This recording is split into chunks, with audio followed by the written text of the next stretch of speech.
live sudah berjalan, kemudian pendaftar itu sejumlah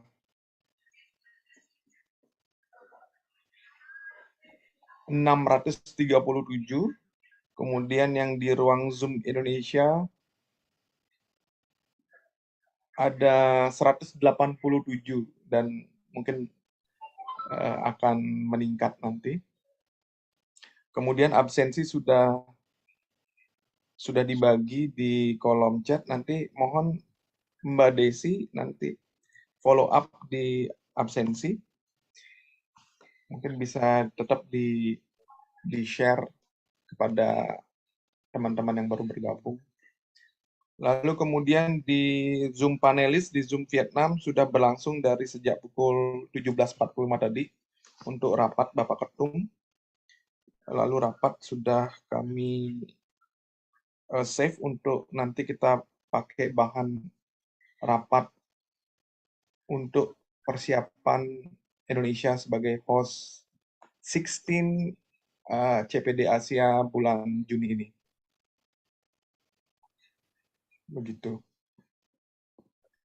Demikian laporan saya, Pak Gatot, untuk live sudah, recording sudah, acara dapat berjalan, kemudian Bapak Ketum pada sore hari ini diwakili oleh Bapak Sekum, Pak Hidayat, sudah hadir bersama kita di ruang Zoom.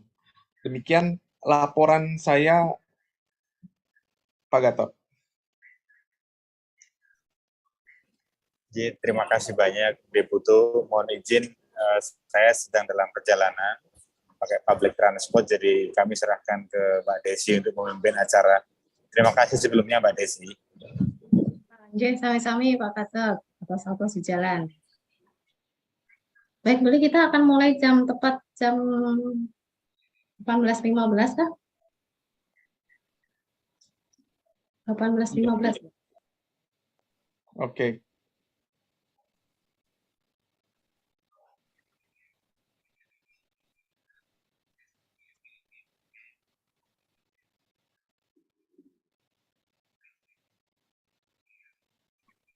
Baik, kita mulai sekarang ya.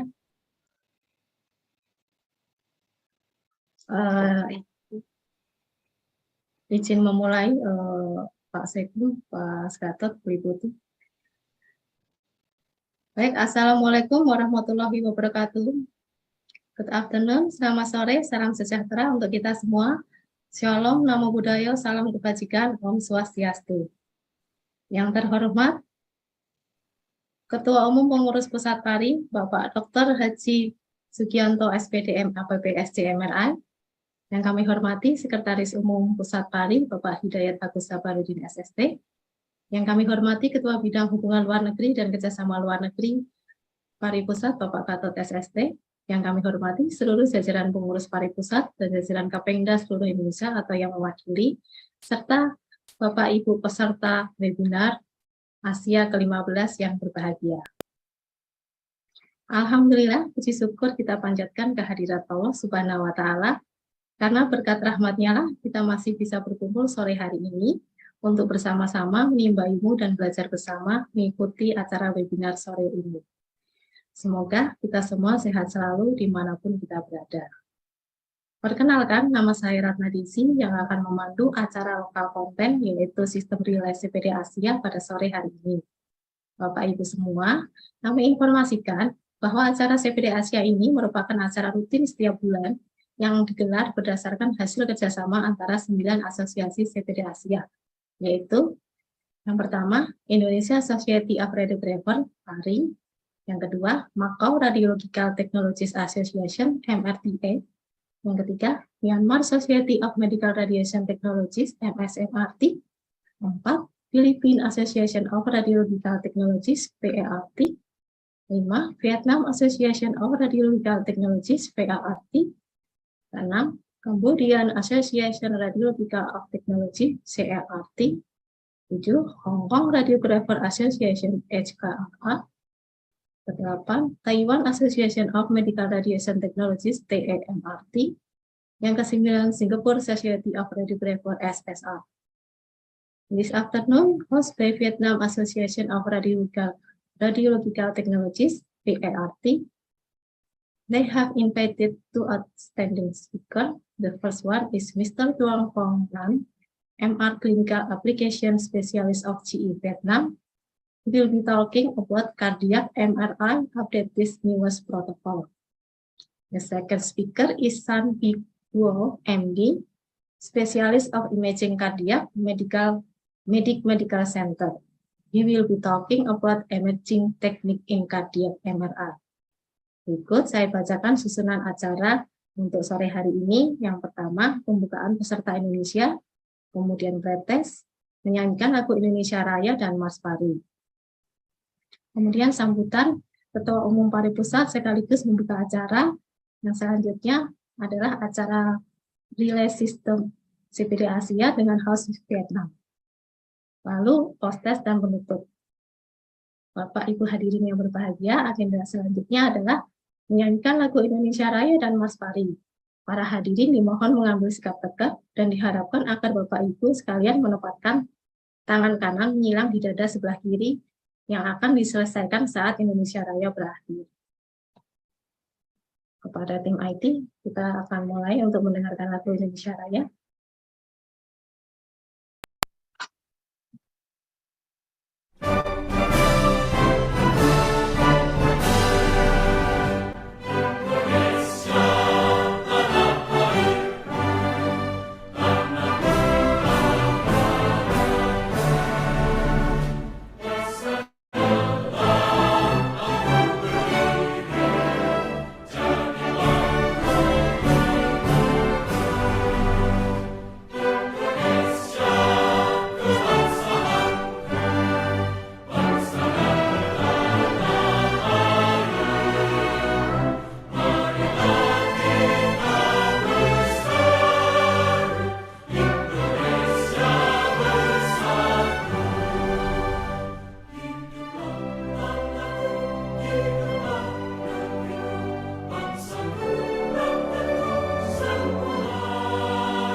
Hadirin dipersilahkan untuk rileks kembali.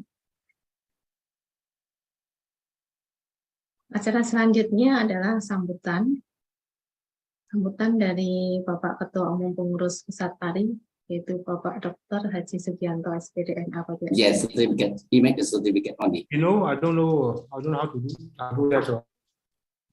Hong Kong, Philip, Hong Kong, Macau, Taiwan is the Macau to take care, right? The link, the Zoom, the link, the Zoom, right? Yeah. Certificates in Hong Kong, Philip, really? Hong Kong, Macau, Taiwan, we will Gatot, take care. Take care only Zoom link. These three area, Hong Kong, Macau, and Taiwan, right? Ada Pak Ketum. But you told me you have some from USA for Bagaimana other countries. So so maybe some have registration on this link, right? Yeah, I don't know. So Marco needs to check. Usually, I send report for everybody. Some own active. They select Pak Gatot mohon dapat memberikan in Philip choose in Hong Kong, in Mr. Lee choose in Taiwan. And my program saat ini diwakili oleh Bapak choose Macau and another country, for example, in USA, in some Australia, somewhere in Malaysia. In certificate only. Monitor beli putu. Mungkin suara sharing dari sana bisa dikecil atau bisa di. Ya, sudah saya matikan. Saya matikan. Baik, terima kasih. Selanjutnya bagaimana tadi? Maaf, saya nggak pernah mendengar tadi. Sama Pak, saya juga. Oke, Mbak Desi, bagaimana Mbak Desi, mau dilanjut atau gimana? Iya, Pak Sekum, ini sambutan langsung ke Bapak Ketum atau Pak Sekum yang mewakili karena Pak Ketum sedang dalam perjalanan. Demikian Bapak. Okay. Baik, terima kasih. Ya. Jadi langsung sambutan ya, ini ya. Ya, sebelum kita mau ke main host. Baik, makasih. Ya, bismillahirrahmanirrahim. Assalamualaikum warahmatullahi wabarakatuh. Ya. Good evening, everybody. Selamat sore, teman-teman semuanya. Radiografer Indonesia yang berada dimanapun berada pada saat ini, yang bergabung pada kesempatan ini di CPD Asia yang ke-15 dengan host dari Vietnam dan mengambil sebuah tema yang cukup menarik yang harapannya teman-teman bisa mengikuti dan bisa mendapatkan hal-hal yang bermanfaat dari kegiatan pada sore hari ini. Mohon maaf sebelumnya, barangkali Bapak Ketum tadi menyampaikan belum bisa langsung memberikan sambutan dan membuka pada kesempatan sore hari ini karena beliau sedang dalam posisi yang mungkin kurang memungkinkan karena ada beberapa kegiatan yang harus dilaksanakan pada sore hari ini.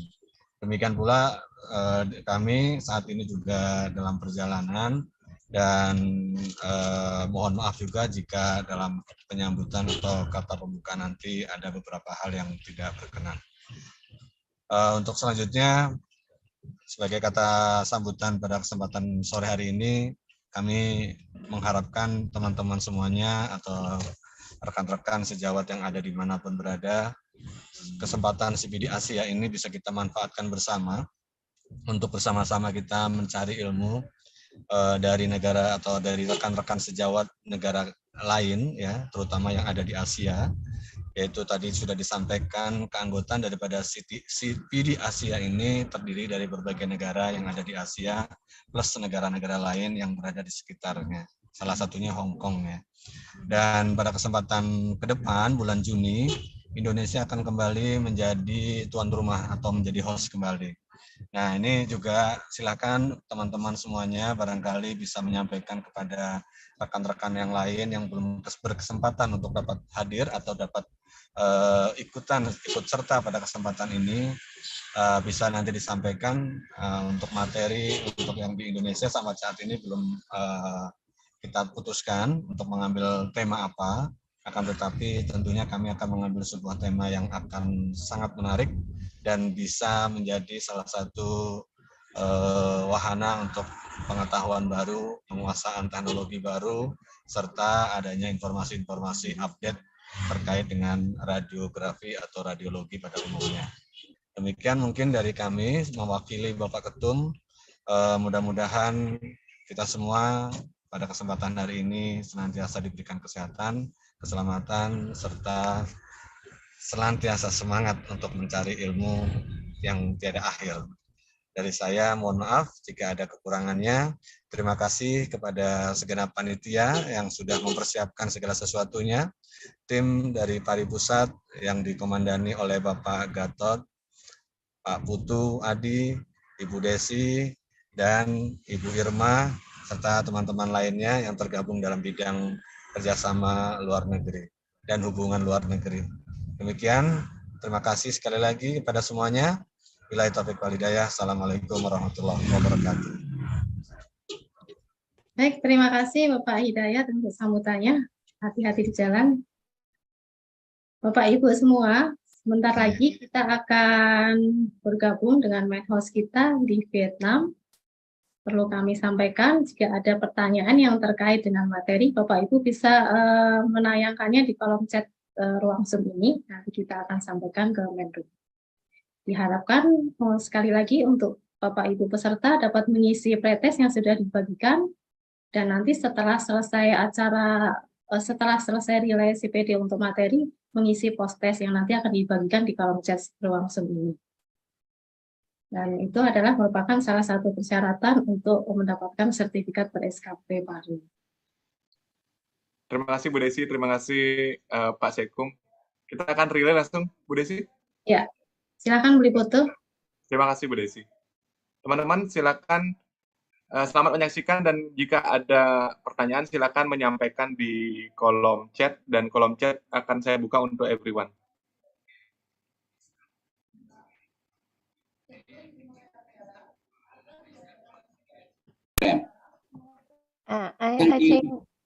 I think we spend 2 or 3 minutes for speaker to test micro and webcam and share slide. Okay, now we stop the meeting now. You can do. Okay, thank you everyone. Now tea break. See you in 6:30.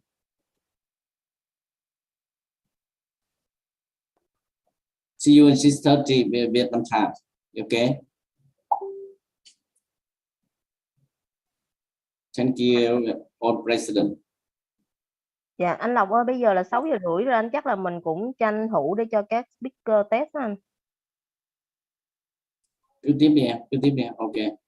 Dạ, thì chắc là nhờ chỗ anh anh Sơn với anh Nhàn á anh, mình tranh thủ mình share slide rồi mình mở webcam với mic ổn không nha anh? Dạ, anh share trước nha. Anh Sơn share trước nha. Dạ.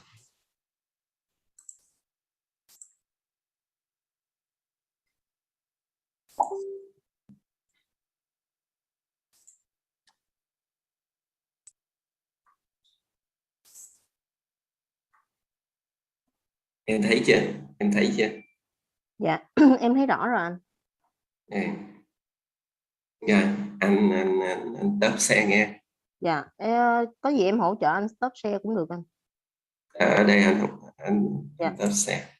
Dạ, em hỗ trợ anh stop share rồi. Dạ, chắc là em cũng nhờ anh Nhàn mình test thử ha. Ok, để mình share screen.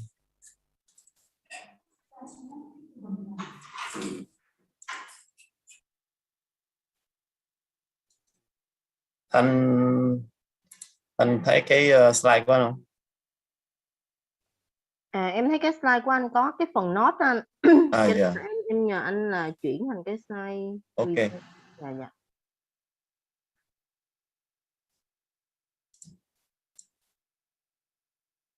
Để start share lại.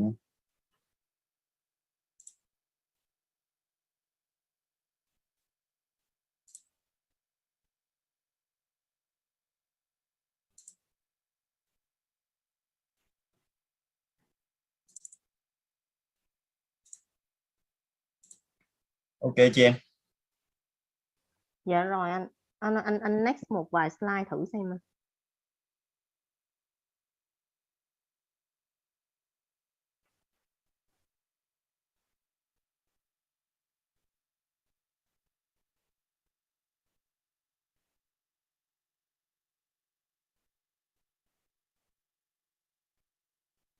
Ok. Được chưa không Thanh? Dạ em thấy ổn rồi anh. Ok. Vậy anh start share luôn nhé. Dạ.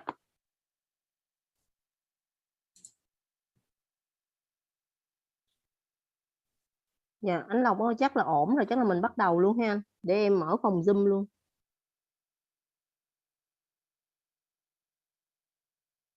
Okay, Thanh, you can start. Yeah, now I will start Zoom webinar. Your webinar. Yeah.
Yes, hi everyone from Asia and all over the world.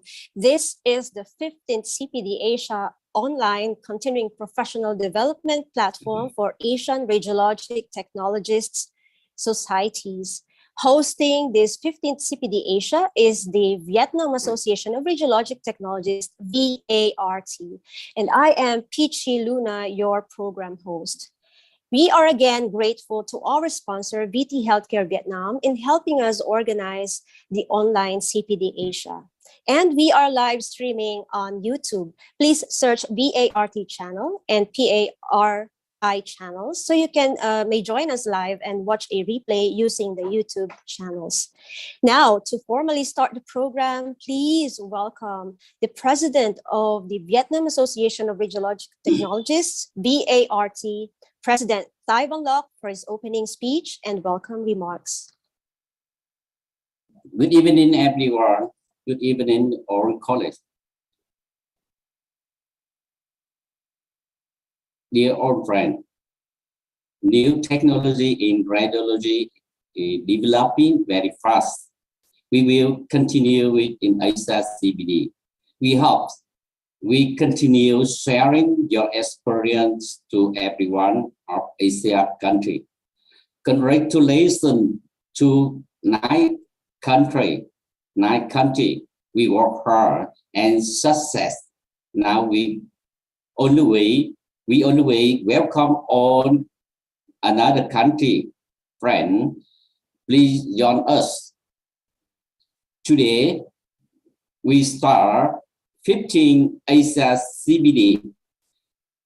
Thank you so much, everyone, for support for us. Now we start. Thank you, BG Luna. Yes, thank you very much, President of Vietnam Association of Radiological Technologists, VART, President Thai Van Loc. This online Asia CPD is highly supported and graced by member societies, presidents and officers, and their representatives. Allow me to recognize them. Let us greet and welcome the President of Macau Radiological Technologists Association, MRTA, President Fernando Koch. Hello, good evening, everyone. We have also the President of Indonesian Society of Radiographers, or PARI, President Diek Sugianto.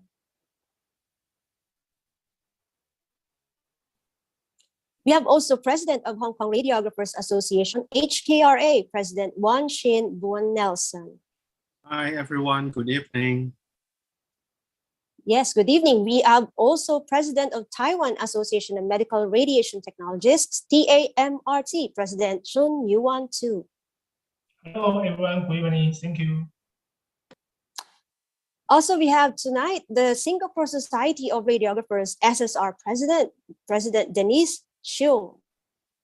Good evening, everyone. Thank you for joining us.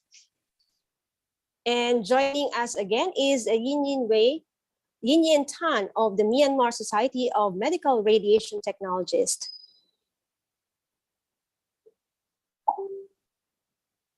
Yes, also we have from Malaysia, we have Madam Lai Kwan. Hello, everybody. Good evening to all. Nice to see all of you again. And we have also from MRTA, Sir Jerry Pedro Lay. Yes, we are also grateful to President Sophie Lee of the Association of Cambodian Radiological Technologists and to President Rolando Banyares of the Philippine Association of Radiologic Technologists.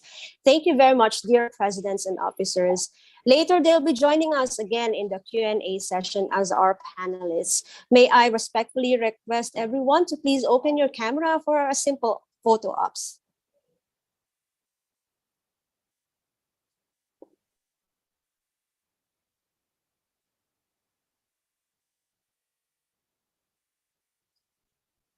All right, thank you very much. Now, to formally begin the program, allow me to introduce our program moderator, who will facilitate the introduction of our two great speakers and the Q&A session later. Please welcome Mr. Liu Che-Yu. Thank you, Bichilona.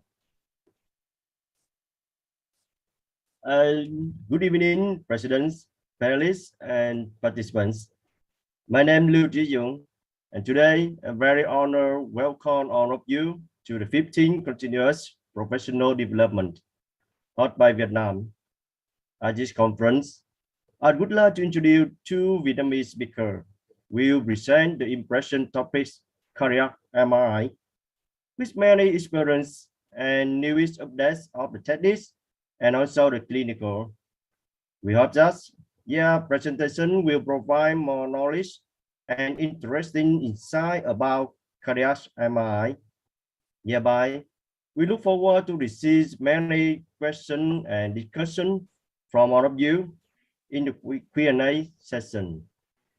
And for a start, please welcome the first speaker, Mr. Huang. He's a MR Clinical Application Specialist of VART Vietnam. His presentation is Cardiac MRI, Update Newest Protocol. Please, Mr. Yang. Okay, so thank you for Anh Dũng. Okay, hello everyone. So my name is Yang Trung. It's my really pleasure to me for me to be here today for joining the 15th ASIA Continuous Professional Development. I would like to share to you. I would like to share my screen first.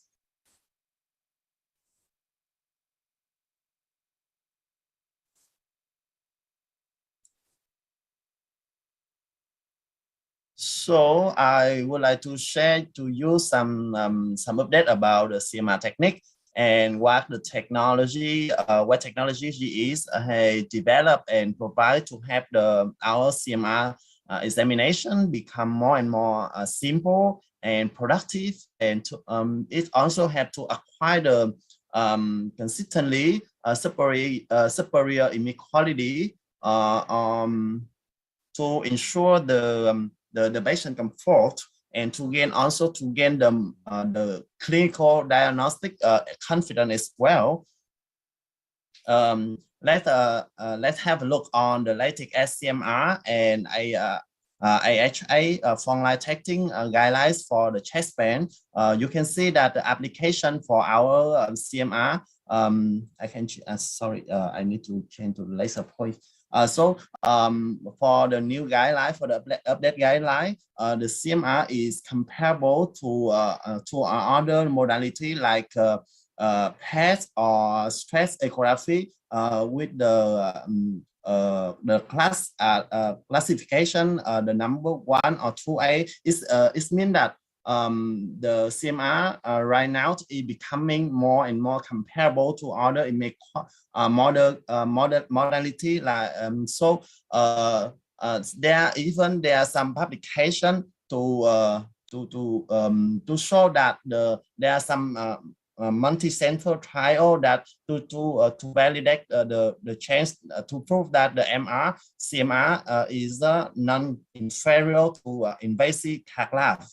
So that's the reason I believe this is the huge change, the huge gain for cardiac MRI, and lead to the wider application in the clinical needs for CMR, stress perfusion as well as non-stress perfusion CMR. So just a quick review about the basic cardiac imaging. We provide a excellent assessment of cardiac function using the Fiesta technique, Cine technique, and we also have the black blood imaging to detect the myocardial edema, or we can also assess the area at risk or the hemorrhage, or just simply assess the myocardial morphology. So we also have another first pass perfusion to help us to assess the myocardial blood flow or the myovascular defect. We also have the last one in the standard cardiac imaging is the delay enhancement, will help us to identify the myocardial injury or to evaluate the viability of the myocardium. In the case, as you all know, that for the CMR protocol, we usually have to apply the sequence as short as possible, because we need to get the patient breath on to ensure the image quality. That's the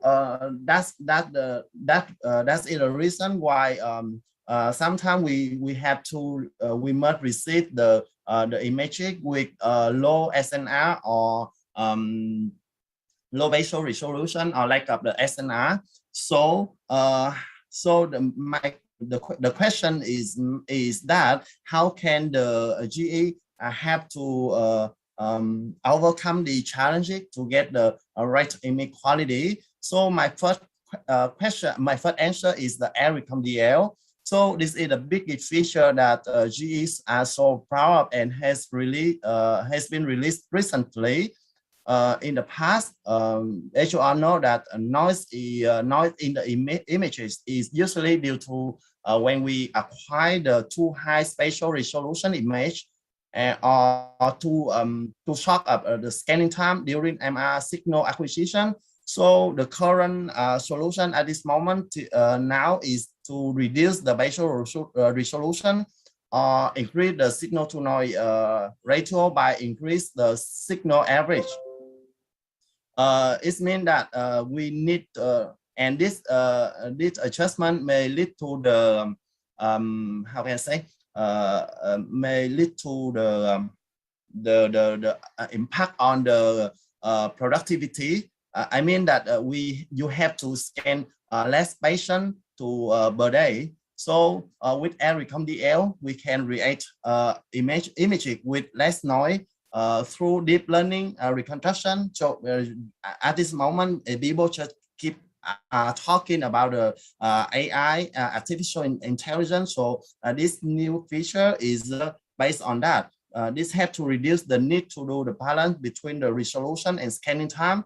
That means that you are able to scan more patients per day while maintaining the image quality.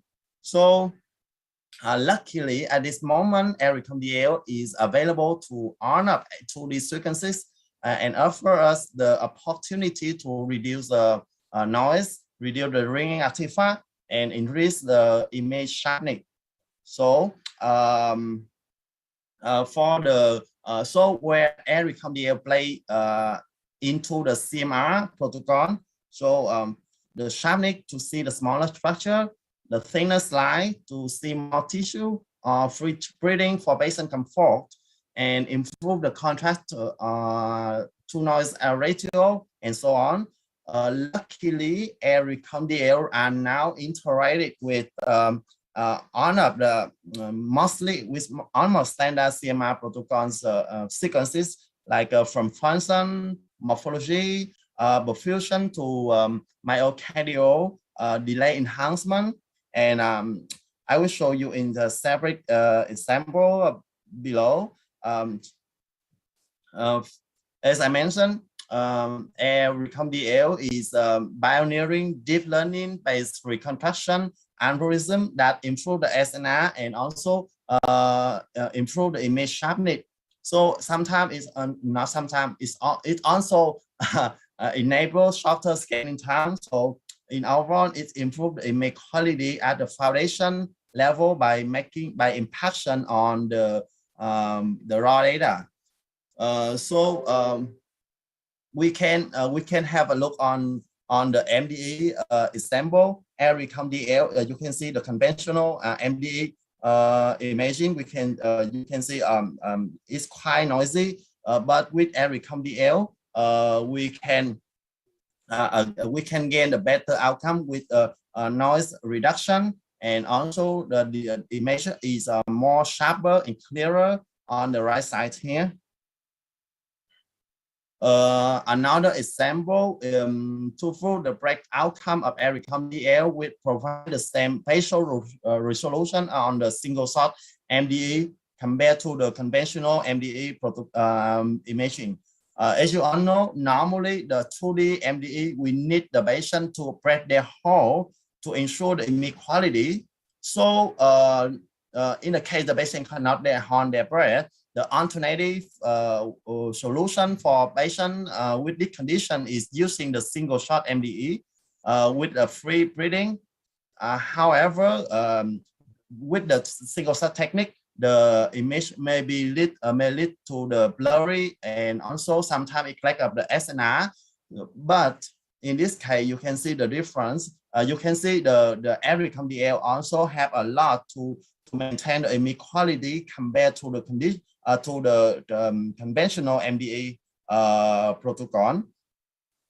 So besides that, G also focus on in improving the MDE acquisition to gain the better contrast and image quality, because you all know that the MDE plays an important role in identifying the myocardium disease.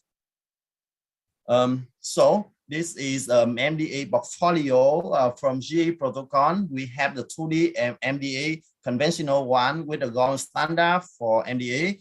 We also, and then the phase sensitive MDA for like that, which is less dependent on the inversion time to separate the myocardium. We have another innovation like a single shot MDE as a single shot phase sensitive MDE, as I mentioned. It have to it comes with the pre-breathing to gain the patient comfortability. So and also the last one on the MDE portfolio is the 3D horn heart MDE. So we also have the wide band MDE for it's also compatible on all MDE sequences on both on 1.5 and 3T theta to help to gain the better image for the patient with the compatible MRI compatible implants. So I would like to mention a bit about the single shot MDE. Single shot MDE. This one is just a moment.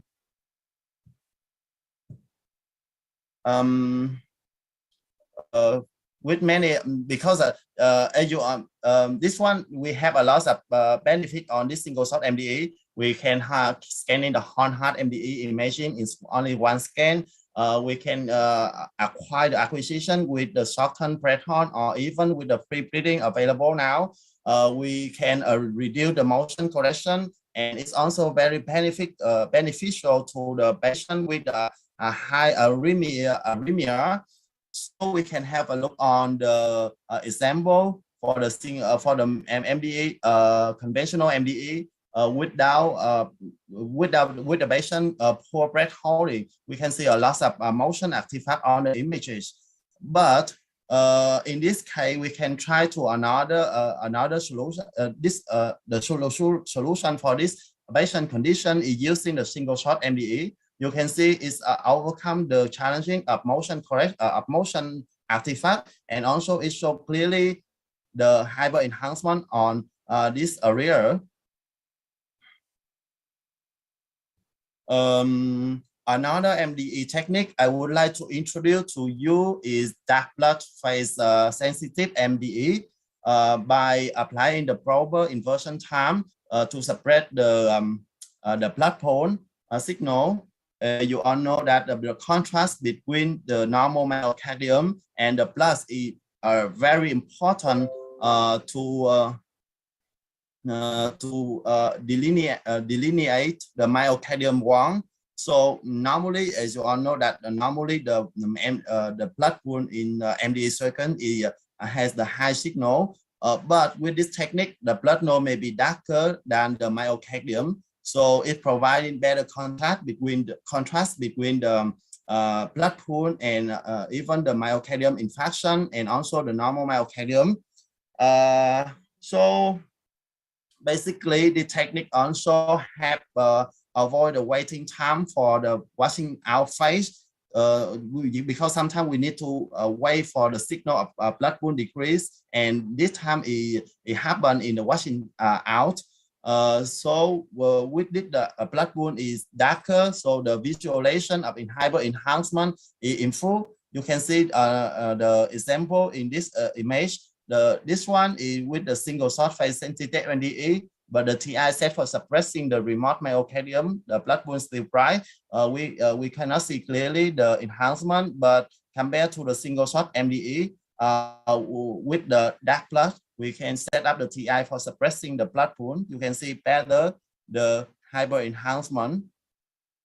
So this technique has only this advantage, is the penalty of the 6 SNR. So However, luckily right now GE also have the ARICOM-DL, as I just mentioned. This is a solution for this technique to overcome the challenges and to get a better outcome for MDE imaging.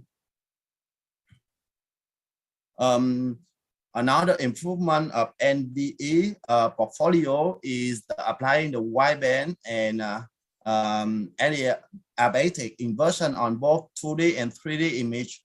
This technique have, I believe that this technique have to improve better the contrast between the myocardium, because better contrast because it suppresses uniformly the better myocardium, especially on 3D, on the area with near to the MR compatible implants, on the area with that B0 and B1 in homogeneity. You can have a look on the right image. On the first, you can see the conventional MDE. We can with the area near the implants, we can see this image suffer the artifact from the implant. It leads to the hyper enhancement on the myocardium. But with the MD plus, we can see the improvement on the image. So we don't see any artifact here. Yeah. So another new feature in cardiac imaging is motion correction, which is used with the to make the proper first part perfusion. Because motion correction right now is using the image registration algorithm to compensate the misalignment by respiratory motion and residual cardiac motion on both 1.5 and 3 Tesla system. You can see clearly the improvement in the example on the left image with the MoCo. You can see there are lots of motion artifact, but when it comes with the right image, it's more stable on the right image because the motion correction is applied. Furthermore, another example of the MoCo motion correction is on the luckily the motion correction is also compatible to ARICOM-DL. So you can see the first one, the image suffer a loss of motion artifact. It also lack of signal, but in the motion artifact is coming reduced with the motion correction, and the last one is a good combination between the motion correction and ARICOM-DL to get the best outcome for the first part perfusion imaging. Besides that, motion correction is also compatible to T1 mapping, and you can see that in the image, the motion correction have to give the better delineation of anterior and anterior-lateral segment on the left on this one, while without motion correction we can see the image quite blurry. So this leads to with the T1 map with the motion correction, we may have to improve the accuracy of T1 estimating. So a quick review about typical protocol to evaluate for heart attack. So the majority, as I mentioned above, the majority of sequences in the protocol is compatible with ARICOM-DL, like Fiesta, black clot imaging. We also have the improvement, a lot improvement on MDE protocol, and perfusion also compatible with ARICOM-DL, and also compatible with motion correction to get the big outcome for the perfusion. And I also this one is also the big improvement in cardiac imaging. So the other advanced tissue characterization is the cardiomaps that I would like to introduce you to today. Is following the information of the SCMR protocol, the update in 2020. Beside beside the protein morphology sequences that people that you have known before, these guidelines have also specific requirement on advanced cardiomap per second, like a T1 map, T2 map, T2 star map, because this kind of sequences is important because it helps to quantify the change that occur in the myocardium based on the change of the T1, T2, T2 star relaxation time of the myocardium. So there are some specific technical recommendations following the SCMR protocol. For example, the T1 mapping must use the technique of I'm sorry. For example, T1 mapping using the only Molly or shock Molly for the calculation. For another recommendation is for calculation of the ECV must have the time gap. It means that the time between pre and post contrast. So the recommendation is the time bond between 10 and 30 minutes post contrast bolus to get a good outcome, to get a good calculation of ECV. Or in T2 mapping, we can see a variety of options, like we can use the T2 repair single source, free precession sequence, or just using the fast pinnacle space per second. So in GE, we also have provide a lot of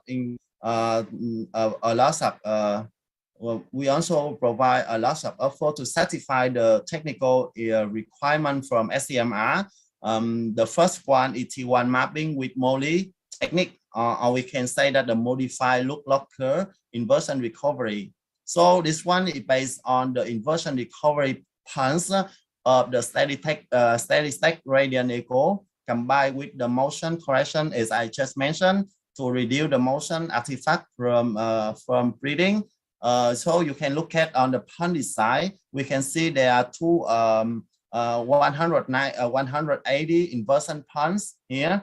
So in the first for the first inversion pulse, the signal is received at 5 different TI time, and there will be a 3-bit recovery period that period is needed for the longitudinal magnetization to be recovered before the next inversion recovery is applied. So in this inversion recovery, we apply another 3 different echo. At different time of TI. So sometimes in practical field, so you may hear a few different Molly technique like 533 or 511, and that's the main difference, because when we change the design of the signal acquisition of each inversion point, we will receive like for example in 511 we receive for the first inversion we receive 5 times this here, and what we have we receive only 5 here, and we also just 1 bit of recovery, and the last inversion point we receive only 1. So that's I just give you an example. And for this technique, this is a recommended technique by SCMR to evaluate the number of myocardium condition like myocarditis or amyloidosis. This disease is increase the native T1 value, or the disease to decrease the native T1 value, like in iron overload or Fabry disease. So that is why quantification of native T1 value is considered as a promising method for detecting myocardial injury without the use of the gadolinium contrast. So basically, the normal myocardium T1 value have been reported around 950 to 1,000 milliseconds at 1.5 Tesla. And on Twitter, it's around 1,100 to 1,250. on treaty. So the normal post-contrast MOLI technique has been reported to be around 340 to 579 milliseconds. However, this reference number that I found in some article in the certain research of institution. So the recommendation is from SCMR is that the normal value of native T1 should be built up in your own medical facility. So for the cardio map, we also have another technique we call Smart T1, Smart T1 map, because this technique is similar to the MOLI technique, but except that we use the inversion pump, but we at this case we use the 90 saturation pumps. This advantage of this technique is less sensitive to the change of the patient heart rate or other imaging parameters. So in principle, the Smart T1 technique, it can be used for patients with an unstable heart rate. So you can see the design of the Smart T1 pumps. As I mentioned, it just use the continuously 90 saturation pumps. So this have to obtain the true T1 relaxation of the myocardium. However, this technique right now is not recommended by SCMR because the technique precision, which is defined as the ability to reproduce the same result in separate measurement, is less than T1 MOLI. Therefore, SCMR guidelines doesn't recommend it to use Smart T1 map for the evaluate the myocardium. So another important indicator is calculation of ECV map, which is this one is calculated based on the T1 map before and post contrast injection. The myocardium, the myocardium, you all know that the myocardium is divided into the cellular and extracellular components. So the extracellular space is important for structure and function of the heart. So sometimes the expansion of extracellular in some certain condition is a specific feature for cardiomyopathy, and is also play an important factor in the ventricular remodeling. So that's why the evaluation of the ECV is necessary, especially in some disease like myocarditis, amyloidosis, or diffuse fibrosis. Another important about the ACV calculation is not just only based on the T1 relaxation value of the myocardium, but also calculated based on the hematocrit. So the recommendation from SCMR is the hematocrit test should be required within 24 hours to ensure the accuracy of ECV calculation. So the next technique I would like to talk about is T2 mapping based on the principle of the single source fast binary black blood imaging. Is acquired at different TI time, at least 4 TI time. After scanning, we will receive the T2 relaxation curve and also T2 mapping. So this one will help us to quantify the T2 relaxation time for the myocardium. This quantification is very valuable in some certain condition, like some pathology that cause the myocardial edema, such as acute myocardial infarction, myocarditis, stress cardiomyopathy, psychosis.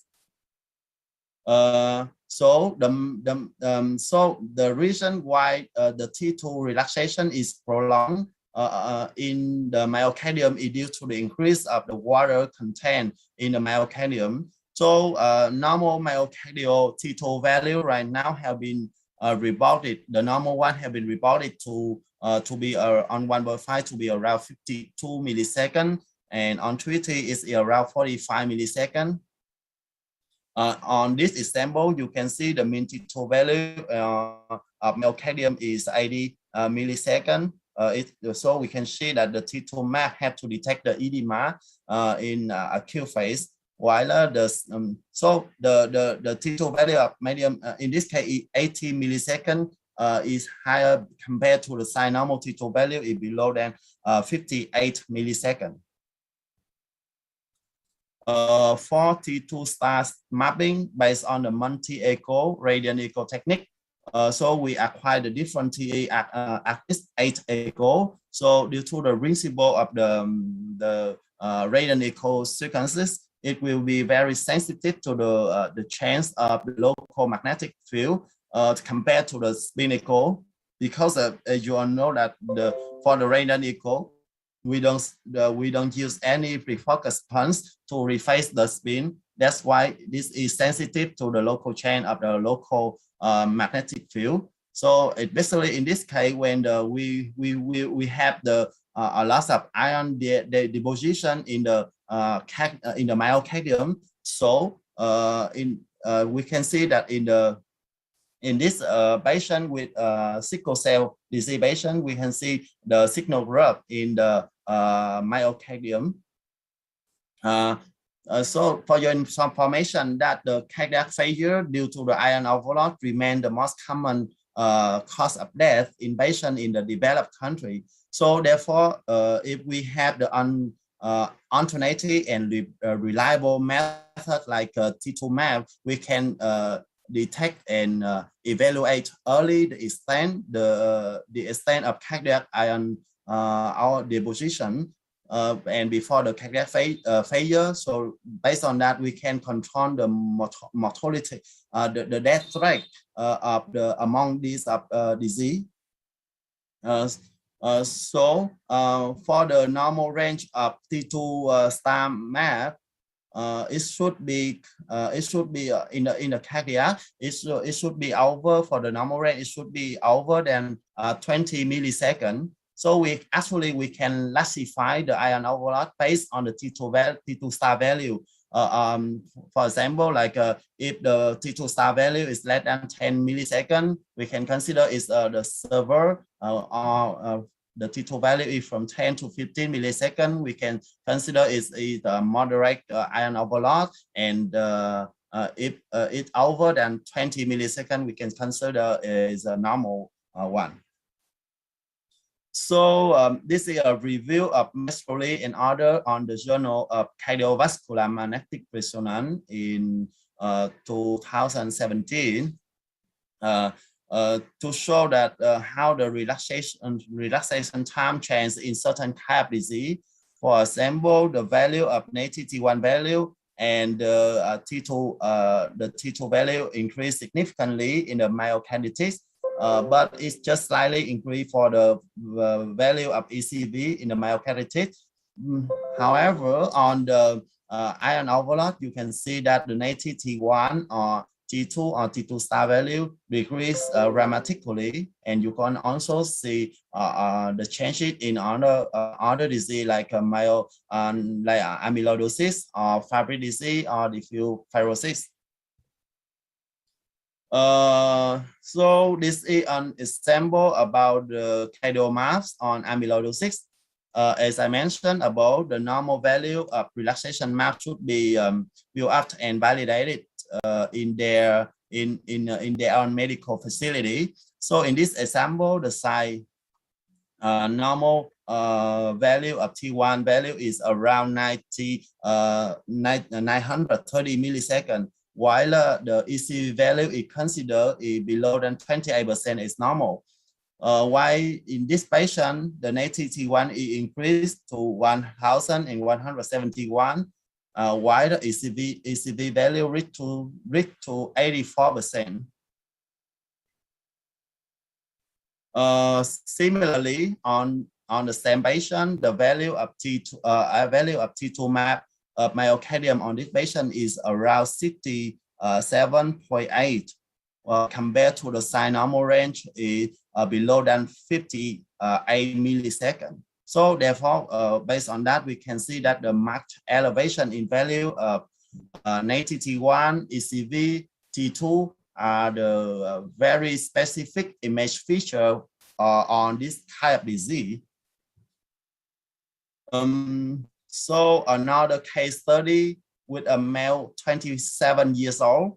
He's an athlete coming to check up with the Disney palpitation, but without any clinical history. So CMR is performed on this patient with routine morphology for 2-chamber Fiesta, 3-chamber Fiesta, and 4-chamber Fiesta with the following the image parameters. We also, the function assessment on left and right ventricle are also be done on this patient. You can see the ejection fraction of this patient is in the normal range, which is ejection fraction left ventricle is 65%, ejection fraction right ventricle is 63%. On the T1 mapping, with using Molly 533 technique, we acquire the T1 focal area with the high T1 value. You can see 1180 and 1123 compared to the normal value of site is 930 milliseconds. So the elevated T1 native values result in the increase of ECV in the same focal area. You can see here. At here we see the 33% of ACV and 37% of ECV compared to the normal value outside is 25.3%. So the MDE technique also performed on this patient. It saw three contrast enhancement area in the myocardium. So this one is confirmed. This one is then confirmed as the focal fibrosis. This patient is finally confirmed as the hypertrophic cardiomyopathy with local fibrosis. So you can see the important role of the cardiomap in CMR through this patient. Obviously, the CMR is a good tool to diagnose and follow up the hypertrophy cardiomyopathy. So cardiomaps also, especially T1 map and SCV, help a lot to stratify the risk of a cardiac event. We also have another example of cardiac case is patient with viral myocarditis. In this patient, the ejection fraction is in the normal range. As you all know that the ejection fraction is the normal range is about 50 to 75%, following the American Heart Association. So in this case, the patient ejection fraction is in the normal range. We also noted another very cardio effusion on the Fiesta kinase imaging. On the MDE, we see this. Also, we see the enhancement area. You can see the red arrow and yellow arrow. In terms of the cardio map, you can see the high value of the T1, of the T2, of the T1 and ECV compared to the normal value outside. So you all know that since for a long time, CMR just have to quantify flow, volume, ejection fraction. But with the T1, T2, and T2 star map, the more and more quantification are available now. So the MR modality has become a right tool in detect the non-ischemic cardiomyopathy to follow up the patient as well as the prognosis. In this case, you can see in acute phase, acute phase, you can see the high value of the cardiomyopathy compared to the normal value. But after 3 months follow-up, you can see most of the value is coming back to the normal range. So the cardiac, so we can conclude that the cardiac MR with mapping can place as a biomarker for following up and prognosis at different conditions like amyloidosis or myocarditis in this case. So the last technique I would like to briefly introduce to you is 4D flow.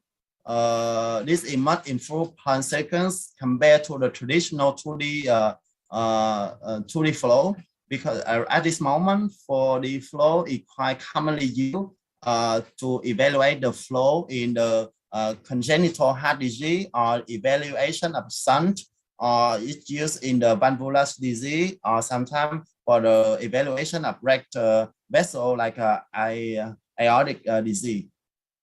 So how this issue is how this sequence being improved. So you can get back to the 2D phase contrast flow before. So that technique we need to take a lot of time to apply the image over and over again, because because sometimes the patient cannot depress, so we have to take and scan again, and sometimes the technology don't have enough experience to identify the scanning lane, the proper scanning lane to assess the flow. So that is a reason why it takes time to do, sometimes to do for the 2D flow. So with 4D flow, we use the free breathing technique, and we also use the acquire the horn heart acquisition. So we don't need to care about the proper scanning plane to assess the flow.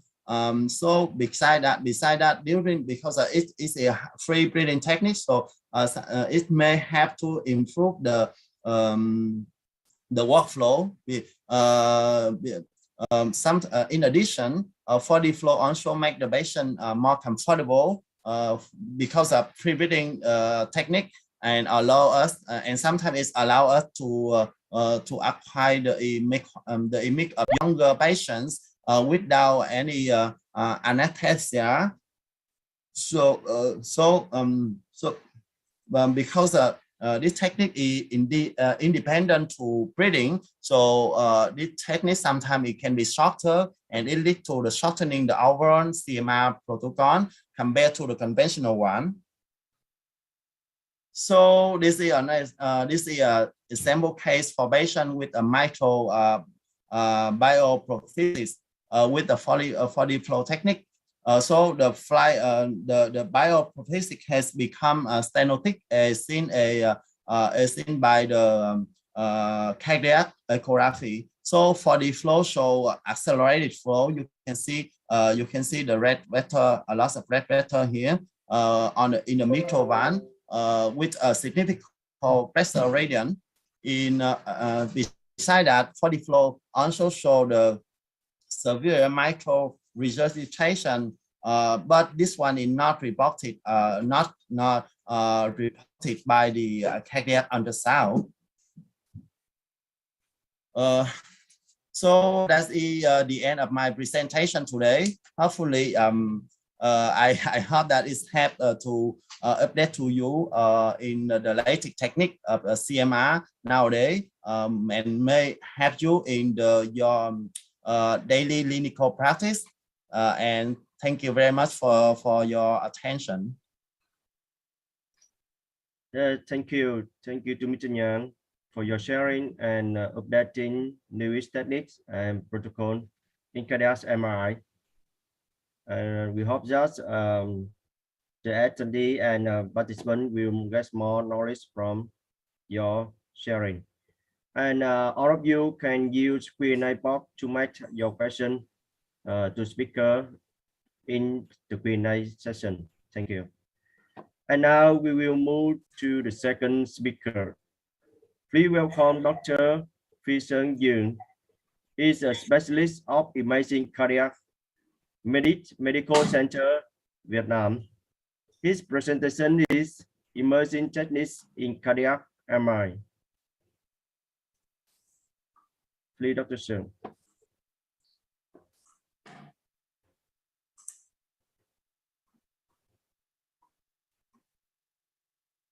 Hello, everybody. Mr. Yoon, can you hear me? Yes, I can hear you. Please start. Yes. Good evening, Chairman. Good evening, ladies and gentlemen. I am Dr. Yoon Frisian. I work in the Department of Cardiology in the Md Medical Center, Vietnam. Today, I talk about the emergency technique in the cardiac MRI. Until now, a lot of new technique in the cardiac MRI, but in my center, usually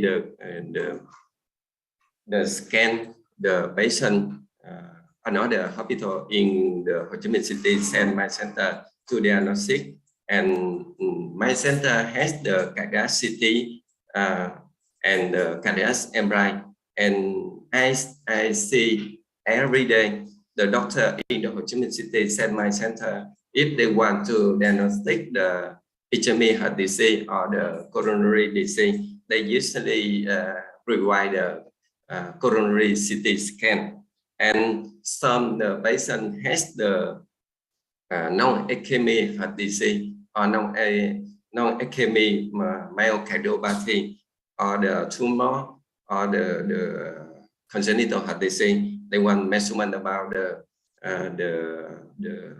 measurement about the right ventricle, the volume and the function. They usually provide me the cardiac MRI scan. And today I only talked about the imaging technique I usually use every day in my center. You know, the cardiac MRI has become more important in the diagnostic and the risk certification of the cardiac disease.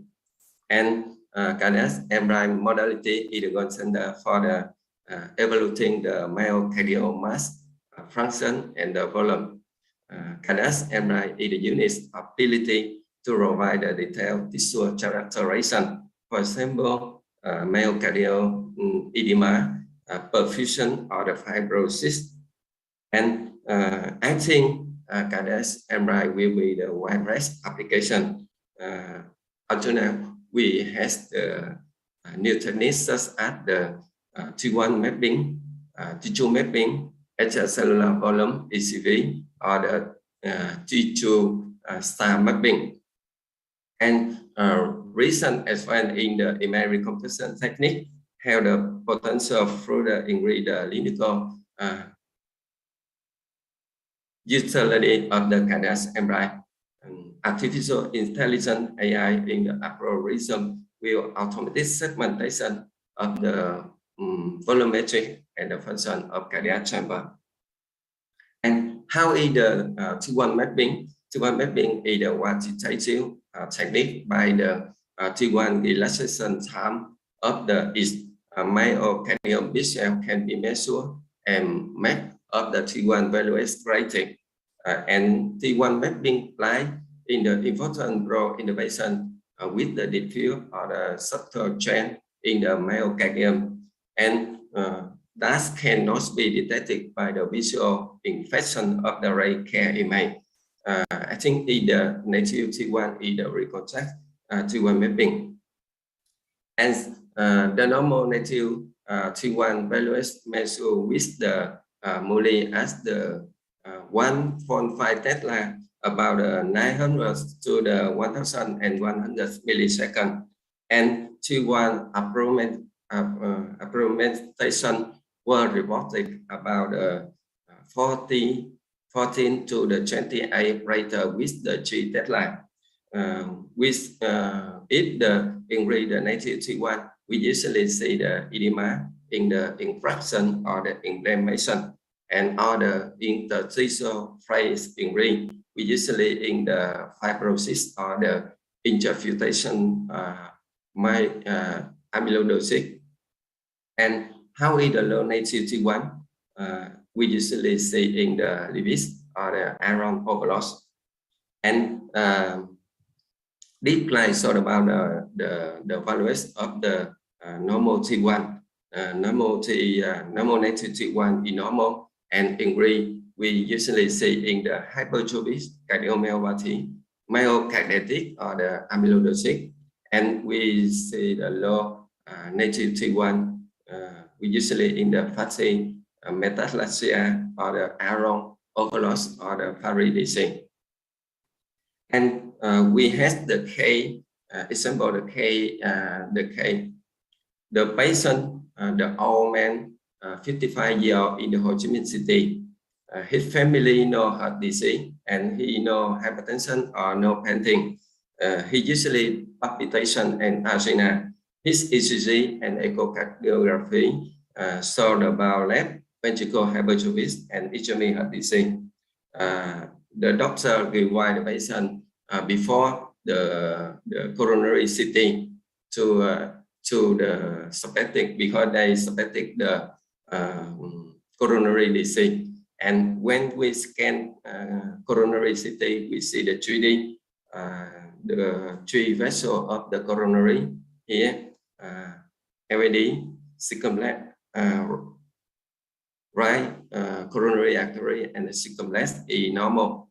And we see the ASEAN view, we see the interventricular sector severe thickening. The patient suspected about the hypertrophic cardiomyopathy, and the patient, the doctor required the patient cardiac MRI with the contrast enhancement. And we see the scene imaging. We see the basal and mid sector is severe thickening about 22 millimeter, and the basal and mid anterior thickening about 22 millimeter, and the mid inferior about 21 millimeter. The patient has the hypertrophic cardiomyopathy with the left VOT no obstruction. And we see the legs imaging. We see the legs in the micro as the anterior sector and inferior sector. And we have the software to measurement about the leg mass.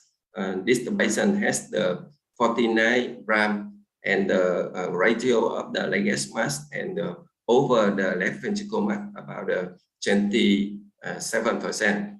The patient has the high risk, and we use the T1 mapping to measurement about the native T1 in green about 1,000 and 117, and in green the ECV about 46% here. And how to the extracellular volume ECV either T1 mapping is performed before and after the contrast enhancement, and we have the operation to calculate it and the map distribution of the myocardial extracellular volume, the impression here, and the normal ECV values of the 1.5 Tesla about 25%. And in green the ECV, we usually in the inflammation in the myocarditis or edema, we usually see in the cardiac in myocardial impression or the focal fibrosis in the non-ischemic myocardiopathy, and the infiltration in the sarcoidosis or the amyloidosis. How about the low ECV values? We usually see in the thrombus or the lipomatic metaplasia. And you know the myocardial tissue about 75% the myocardial intracellular tissue, and about 25% consist of the extracellular volume. And with the fight between the between the on cell. This is the cell. This is the cell. This is the between in blue, including plasma in the vasculature here. And the slide sort of the patient had the fibrosis in the extracellular and the fibrosis here, and the intracytil we see in the amyloidosis, and the edema we see in the inflammation here.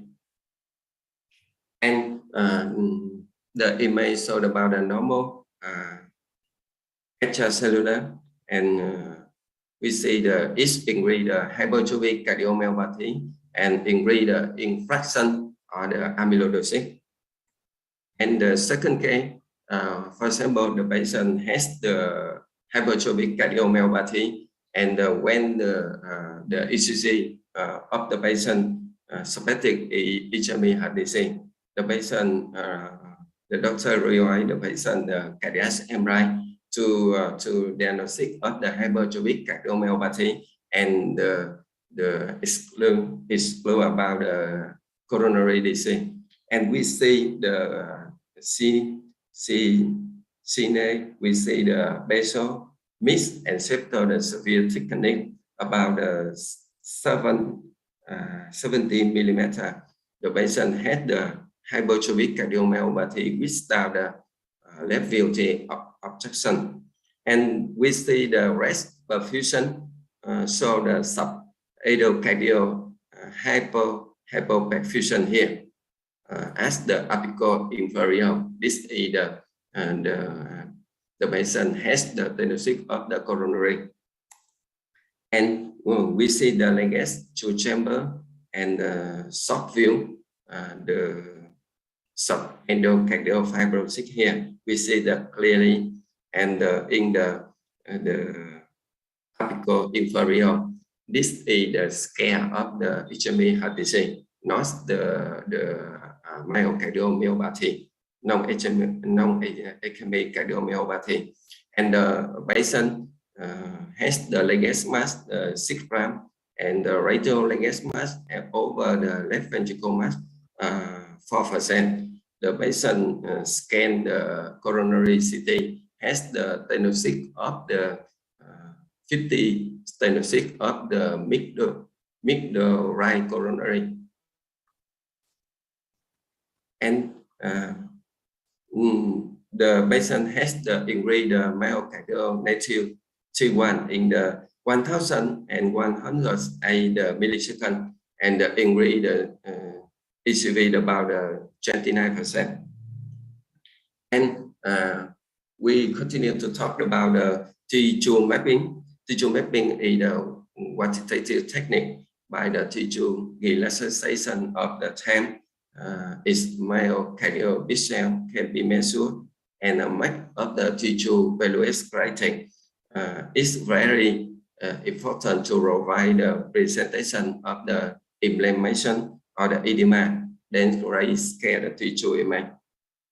And normal T2 mapping about 52 milliseconds as the 1.5 Tesla, and if the 3 Tesla is about 45 milliseconds. If the increase the native T2, we think the myocardial edema. We usually in the acute myocardial infarction, or acute myocarditis, or the chest cardiomyopathy, or the sarcoidosis, or the cardiac chamberlain rejection. And for example, the K3, the patient has the myocarditis, were the diagnosis by the original blood fluid criteria, and the young man about 40-year-old, he present the fever, tired, and chest pain. The patient go to the emergency department with the increased turbulence and the increased CRP. His ECG show the regular sinus rhythm and the ST direction after the D2, D3, AVF, and V4 to V6, and the patient has the conventional the coronary angiography and no diagnosis of the coronary detected, the patient can cardiac MRI on the following admission. The T2 weighted. So we see the region signal intensity increase here in the apical lateral, and increase the intensity the basal anterior lateral, and the ratio between the myocardium and cervical muscle in the T2 weighted before radiodium overture. And we think is the edema of the myocardium and the legate. So we see the subepicardiofibrosis, the apical septum, and the scare in the basal anterolateral, the largest mass about the forearm, and the radial largest mass and the left ventricle mass and about the 4%. The patient here, this is the organoleclular criteria we see here, and now we has the new lecular criteria. We use the T1 native or T1 mapping ECV and the latest, and combined with the ingredient T2 mapping and the region high in the ratio of the T2 weighted here. This is the new. And we has the young man about 19-year-old who presented fever, tired, and chest pain of the left side. The patient go to the emergency and has the ingredient troponin T and ingredient CRP. The ECG saw the negative T wave and ST direction V4 and V6. The patient in interventional coronary angiography to the no diagnosis of the coronary, and we see the cardiac MRI. So in the recent signal in intensity ingredient T2 weighted, and the ratio between the myocardium and the cervical muscle here before gadolinium overture, and the latest showed about the subapical cardiomyopathy as the apical septum and the mid anterior lateral. The latest about the 10 gram and latest mass over the left ventricle mass about 11%.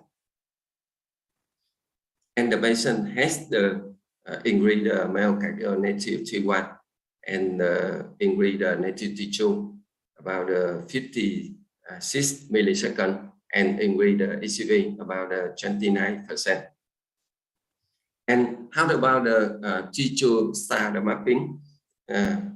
We usually characterize in the common cold death in the patient with the thalassemia, because the patient has the iron overload, and the T2 star mapping allow the detection and quantification of the iron deposition in the earlier stage, as well as we monitoring the treatment response or the efficacy of the chelation. And now T2 star mapping helping you detect the intramyocardial hemorrhage, the S1 as the prognosis market in the acute infarction. And we had the software to the by the AI artificial intelligence application in the cardiac MRI. Maybe the AI simplify process volumetric function analysis of the cardiac chamber. Several studies saw the automatic the segmentation with the result superior to human evolution last time. The AI automatic segment are the currently FDA licensed and commercially available. And my center has the new software to the measurement about the volumetric and the function of the left or the right ventricle. We see the image showed about the diastolic phase and the systolic phase, the automatic the segment about the function and the volume of the right and the left ventricle. And application of AI in the cardiac MRI. Maybe we see the myocardial fibrosis and the scarring can be made systematic by the quantified automatic by the RA algorithm.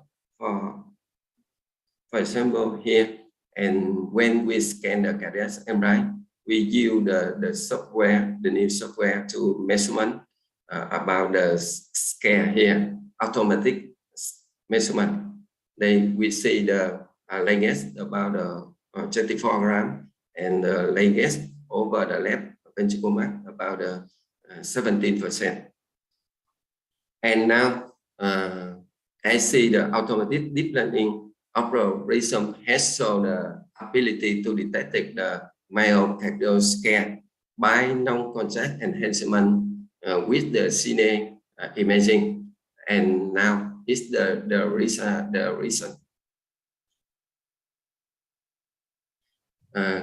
Conclusion: in the recent year, cardiac MRI in recently used for diagnosis and the treatment of the cardiac disease. I think cardiac MRI will be more still diagnostic tool in the future. We have new techniques such as the T1 mapping, T2 mapping, T2 star mapping, or the ACV will be adopted widely in the routing cardiac MRI examination. AI algorithm will eliminate artifact and shorten scan time and so improve image quality so much. Thank you for your attention. Yes, thank you. Thank you to Dr. Seung for your valuable clinical experience of emergence techniques in cardiac MRI. And again, thank you to speaker for your very good, very well presentation to us. And now we will move to the Q&A session. Firstly, I would like to invite the panelists to discussion and match a question to speaker, please.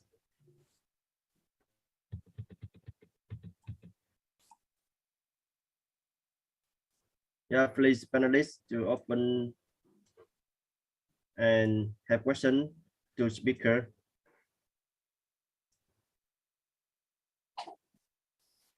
I have an idea because you know, everybody know 3 years ago, cardiac MRI not useful now, but now emerging in cardiac MRI because maybe AI developed and together work together, develop AI developed, and now we can diagnose for some myocardial in MRI. I think about emerging. I know I want to hear share from some in Hong Kong and Macau and Taiwan and Singapore and the Philippines. You can share in your experience for everybody. I think the first I would like to invite a specialist MRI, Mr. Lee, from Taiwan. I remember in last time we have an expert how you cardiac MRI in you use in Taiwan. Mr. Lee, I invite Mr. Lee. Chen Hu Lee.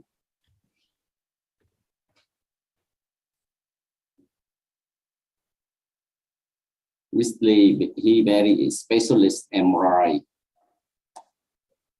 How about cardiac MRI? Obviously.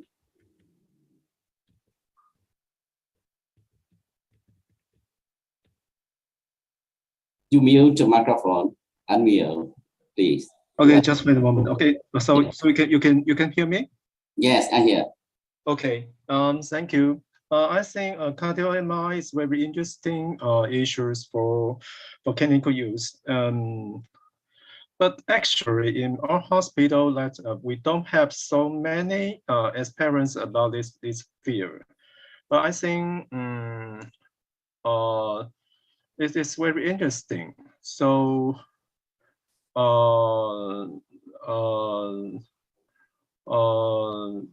I think because we don't have we just don't have so many experience about this. So I think let me see. Maybe not, and maybe other countries or areas. So maybe they have a more better experience about this. So maybe they can share some issues or some their experience for us.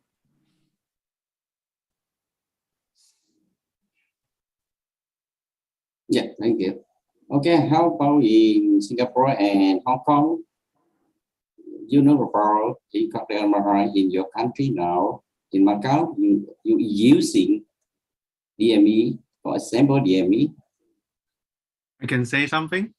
Yes. Okay. Good. Okay. Yeah. Okay. Hong Kong actually always do the MRI for the cardiac disease, and yeah, as I know before, we just use the T2 star only, or a little bit late get for the late enhancement for the myocardium.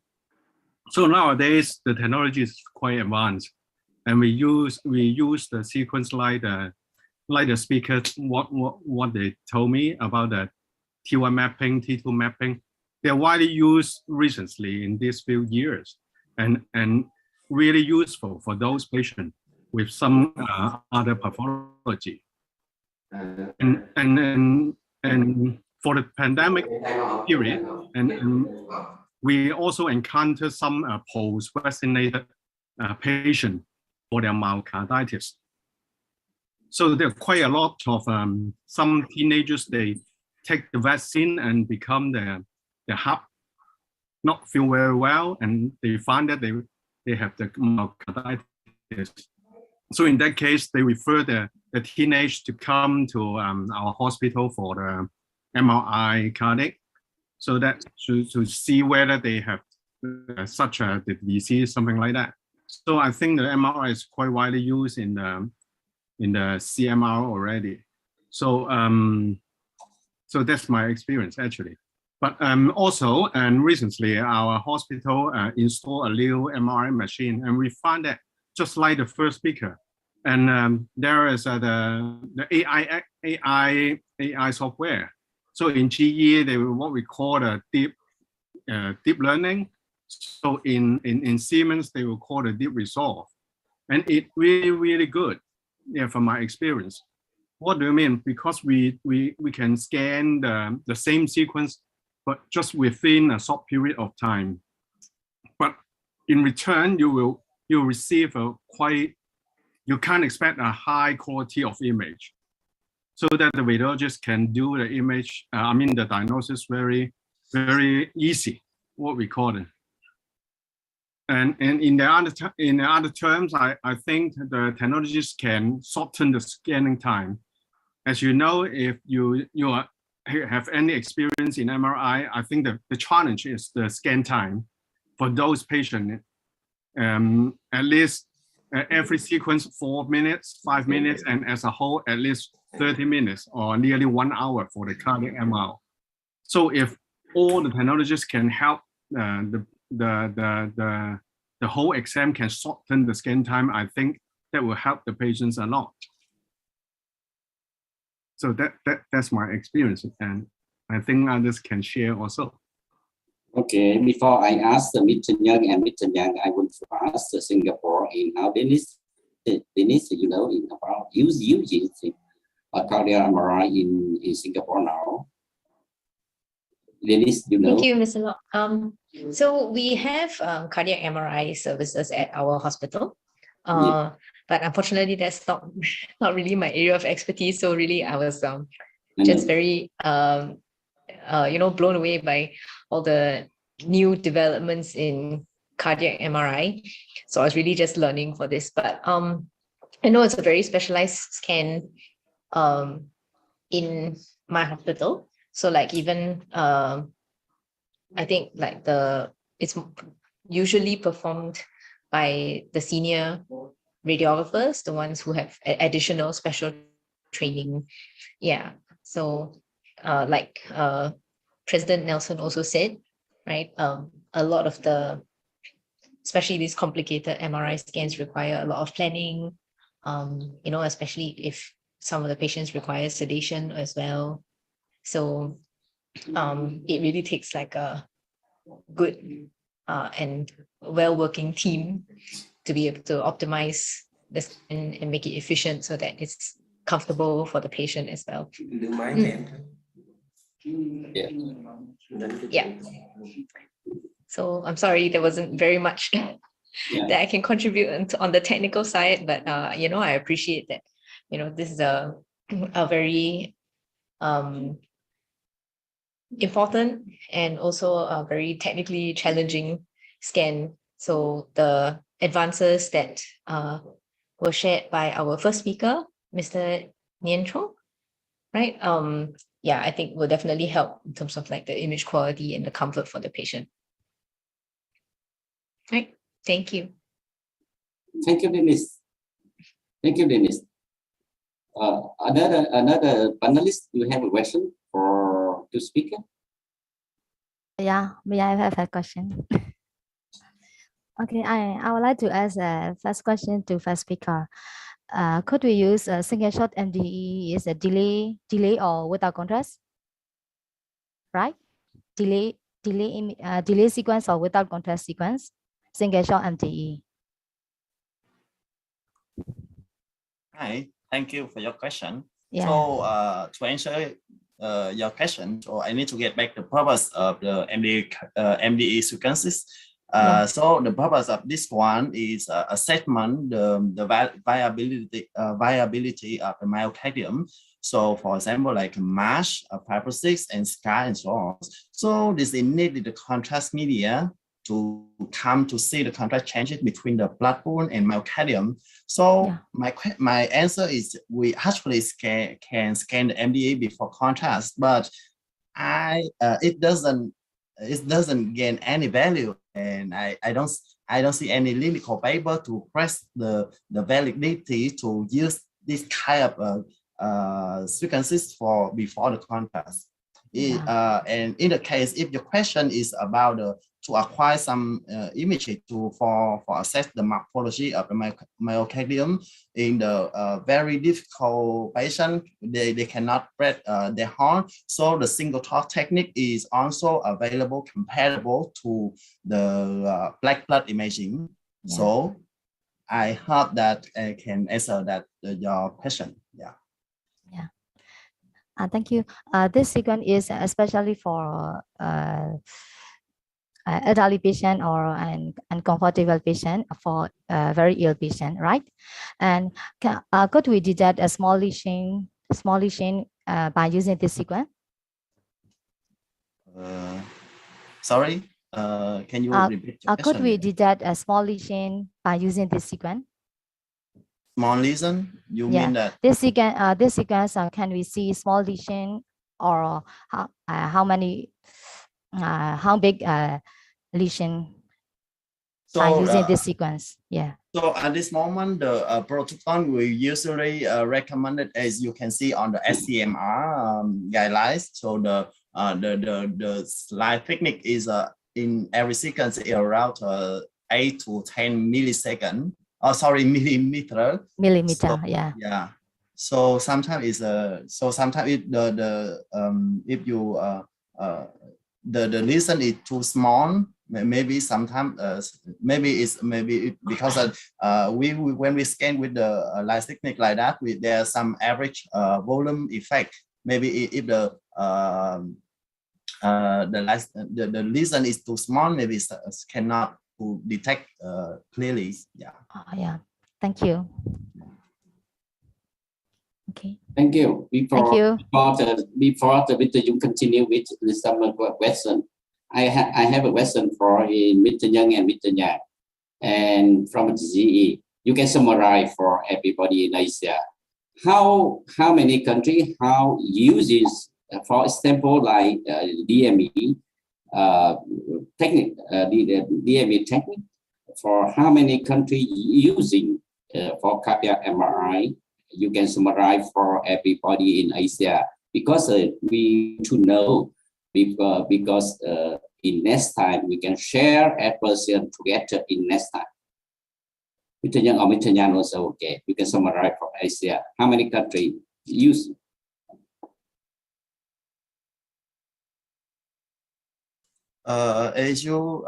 Because right now I'm working as my application for ASEAN only. So in my team, so there we have also in Malaysia, Indonesia, Vietnam, Singapore. I surely that countries perform the CMR, the cardiac magnetic resonance in their hospital. But I'm not so sure about another country, because CMR is not popular much in those another country. Yeah, but for country like Vietnam, right now in Vietnam we perform quite a lot of the CMR. So that is when we using the CMR. When we do the CMR, the MD absolutely need to do. Yeah. So Anh Young, do you have any add-on information? You know that another country we also do the CMR. I think except Cambodia we have. Yeah. Cambodia. Yeah. Yeah. Maybe Cambodia just in the installation, just in the new installation. We have two sites in Cambodia. They start to do the CMR is at Rai Phnom Penh and Kantapofa Children's Hospital. Yeah. Maybe in Macau, not yet in Fernando. Sorry? Macau not yet, because depends on the cardiologist. Because in my hospital, the cardiologist not come under request cardiac MRI. I just do 1 or 2 patients per year, mostly to check the morphology of the cardiac. So nothing. My hospital do not have experience about the cardiac. Maybe you prepare to buy a new machine. On that time, maybe they will start again. Because my MRI is very old, need to change another new. During the COVID-19, the project is delayed. I hope it will next year. They will be finished to install and can use. Thank you. Thank you. Yes. Yeah, Mr. Yoon continue with in chat box. In have some question. I see. Yeah, Mr. Yoon continue, please. Thank you so much. Yes, thank you. Thank you for the panelists to discussion with around the topics and with speaker. And I saw some question for your for speaker. The first question is question from Indonesia. How to choose the optimum TI for LGE based on kinds of contracts media just with you? Is there any case where AIR DL print make the image too smooth that makes light scale become a new identify? Because when the image too smooth, there will be less on details. Please, Mr. Yang, answer this question.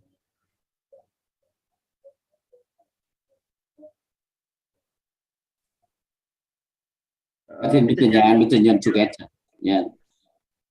Yes. Sorry. Yeah, I mute myself. So the question it have two parts. So the first part is how to choose the optimum TI for leg gate based on the kinds of contrast media that we use. So for my experience, because I'm working mostly in Vietnam, so now most of the contrast media right now in Vietnam using the Dotaram. So the basic workflow for this leg gate imaging is we need to, after the contrast media, we need to wait for the 8 to 10 minutes to do the other sequence, like we call in the cine ER to identify the correct TI inversion time, and then we use that inversion time to use for the MDE to maintain to ensure the leg gate imaging image quality. So I'm not sure with another contrast. Hopefully, because you are on many countries, so hopefully I can get some information about your countries. What contrast do you use at this moment? Because at this moment, I have just experience on the Dotaram only. Yeah.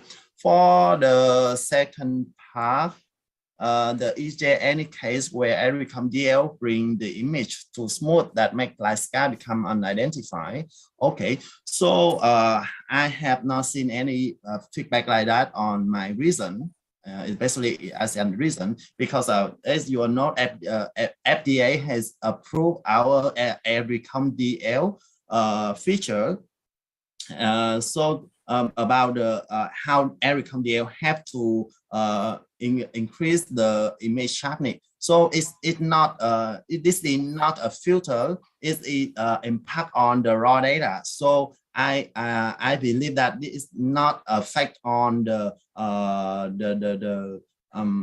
it make the image to move to not to see the very well the light sky as you mentioned. And beside that, in Ericom DL, we have 3 different levels from low, medium, and high.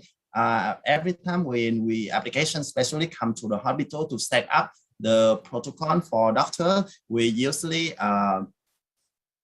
scan and make the comparison for the doctor to decide how the image could look like, how the image they prefer.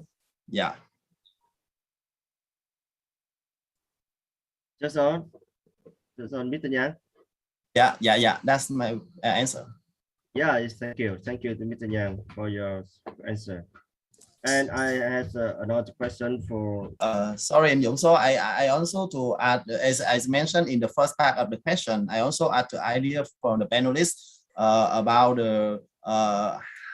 what kind of contract right now in their country they are used right now, and how the workflow for the leg gate imaging with you, because right now in Vietnam I just only use Dotaram, so I don't know how the other country, maybe they use a different contrast.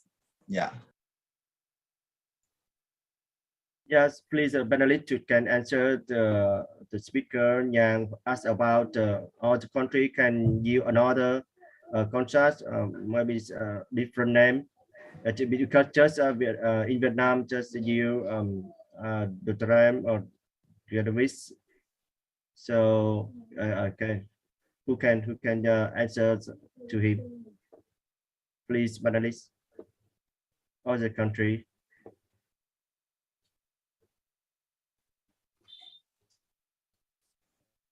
I can answer. In Hong Kong, the most common contrast what we use in MRI is the Dotaram also, same.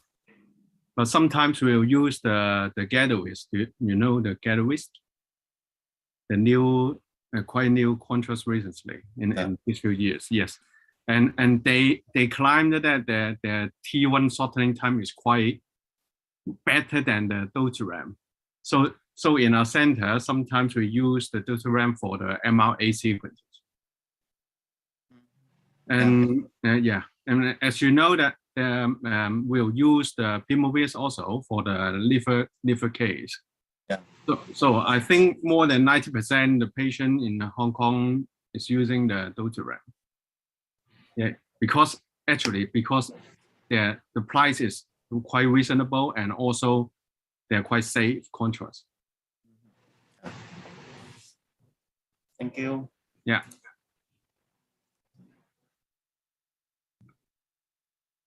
So yes, Macau. Yes. Macau seems like Hong Kong to use a Ghettovis most and the Pimovis and multi-hands. We not have a Dotaran. We know the Dotaran, the T1 is not so bright than Ghettovis. But sometimes for the brain MRI, because the motion of the vein, so sometimes the Dotaran I think is better than to use Ghettovis. So depends, but the Ghettovis, the price is good. Maybe I don't know the price. The Dotaran is cheapest or not because we not have. Just that. Thank you. Yes, thank you. And Yeah, in Myanmar, we are using especially Omiscan. Omiscan sometimes before we use magnivis contrast. Nowadays, we are using Omiscan only for MRI contrast. In Taiwan, in our hospital, we usually use Ghettovis and Dotaray. But I have one question about I don't know which one is more better for cardio MRI. Which one is more better?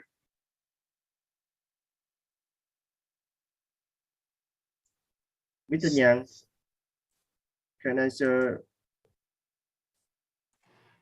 Sorry, Nhu. I cannot hear the question. Yes, okay. My question is, since for cardio MRIs, we have different contrast agent can use for cardio MRIs, since Ghettovis or Dotaray. So I just want, because we don't have too many experience about it, so I just want to know which one is more better for cardio MRI imaging. You mean about the legged imaging? Yeah.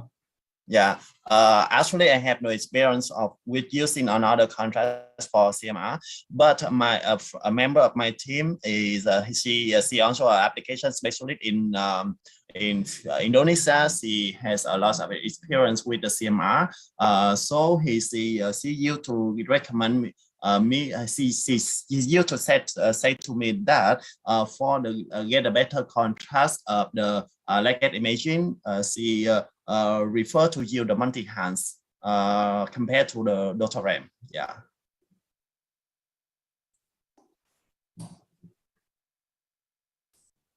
In Malaysia, we use Dotaran, some hospital, also use Primovis and Ghettovis. So that depends on hospital, especially the public hospital, because all the contrasts are supplied by contract. So a hospital cannot choose which, but in private, they can use Dotaran, but that's the most common one. Primovis they do for liver, and some hospital use Ghettovis.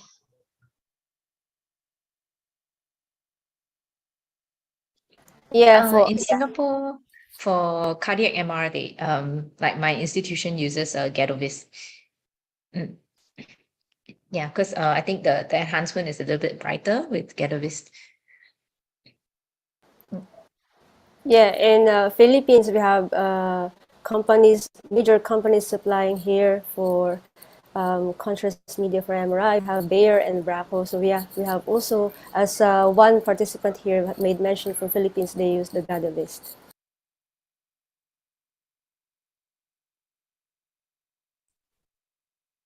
Yes, thank you for all panelists in all the countries for sharing very well about contrast in MRIs and medical ops, but usually still as Ghettovis and Dotaram is the more of you.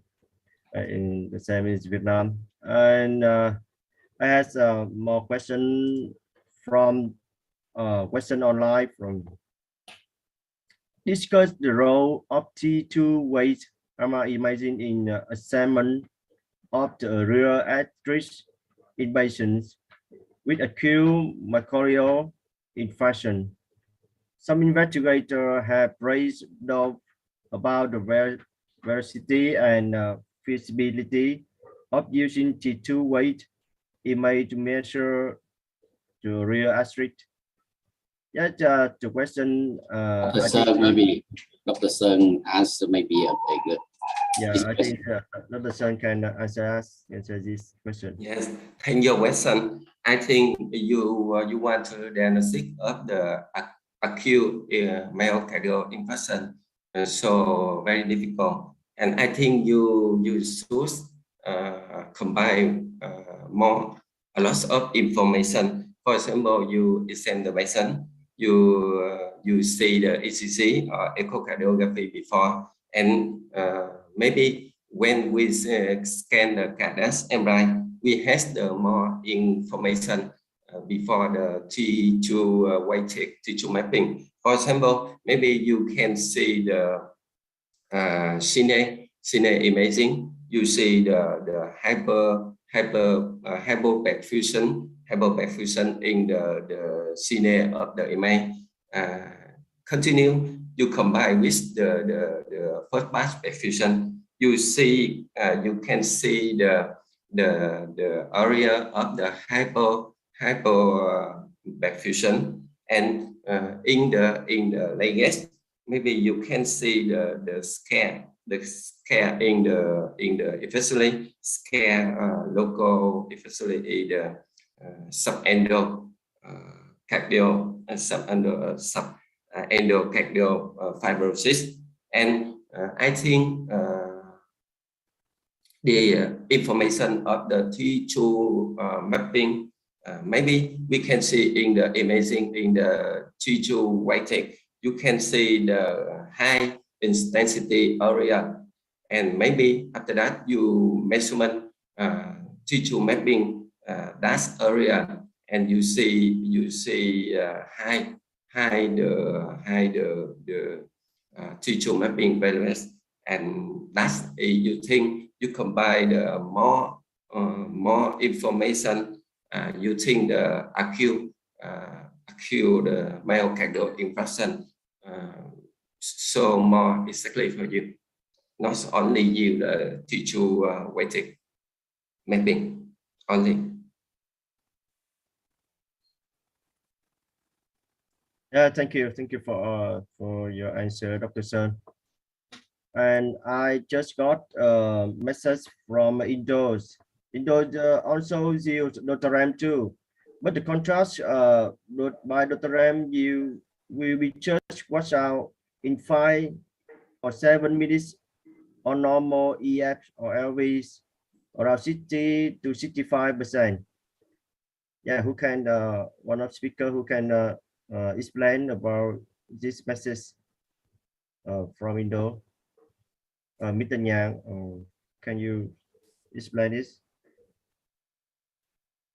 Hi, I think this is just a supplementary information about the time of the washout for the Dr. M. It's not this question, I think. Okay. Yeah, but I think another contrast, maybe a different time. I don't. Can you sharing about another contrast, or it's just about Dr. M? Or Gadovis? How about Gadovis?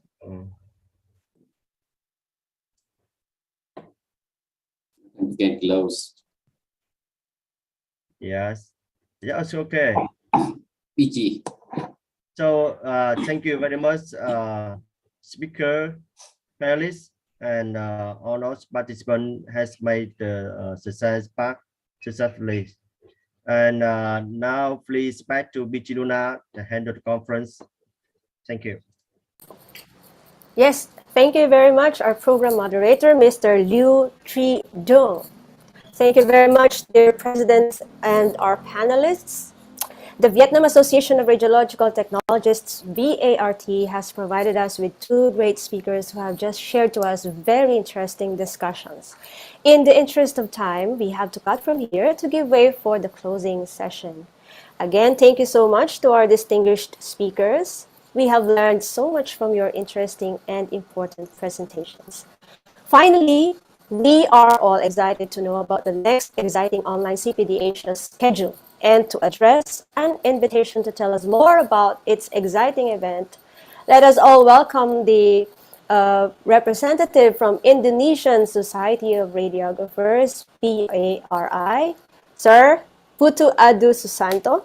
Can you please take the, yeah?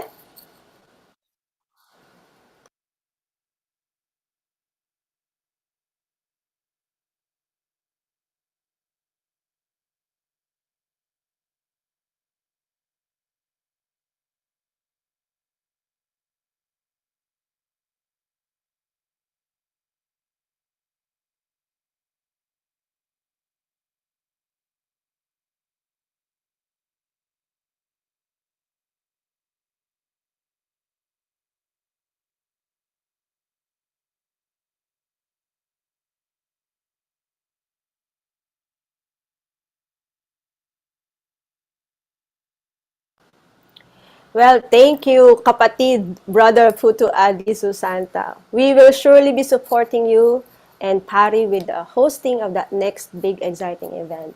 So everyone, please see updates and relative posts regarding the announcement of the 16th CPD Asia, which is going to be out soon. So please keep updated always. In closing, congratulations to Vietnam Association of Radiological Technologists, VART, its officers and the organizing committee of the 15th CPD Asia. We thank and support also our sponsor, VT Healthcare Vietnam. We also would like to thank our two great speakers, Dr. Son and Mr. Nan. And most of all, we are sincerely grateful to all the member societies, presidents, to also our very hardworking CPD Asia IT team, and to all registered participants who have made this online CPD Asia program a success. Again, we see you in the 16th online CPD Asia. Again, I am Peachy Luna and I say thank you everyone. Have a great weekend ahead. Okay. Goodbye, Macau. See you next time. Thank you, everyone. Thank you, everyone. Good night. Good night, everyone. Have a good day. Good night, everyone. Thank Good you. night, everyone. Good night, everyone. Good night. Thank you. Thank you, my sister. Good night, Thank you, the everyone. speaker. See you. Thank you. Thank you. Thank you. Thank you everyone.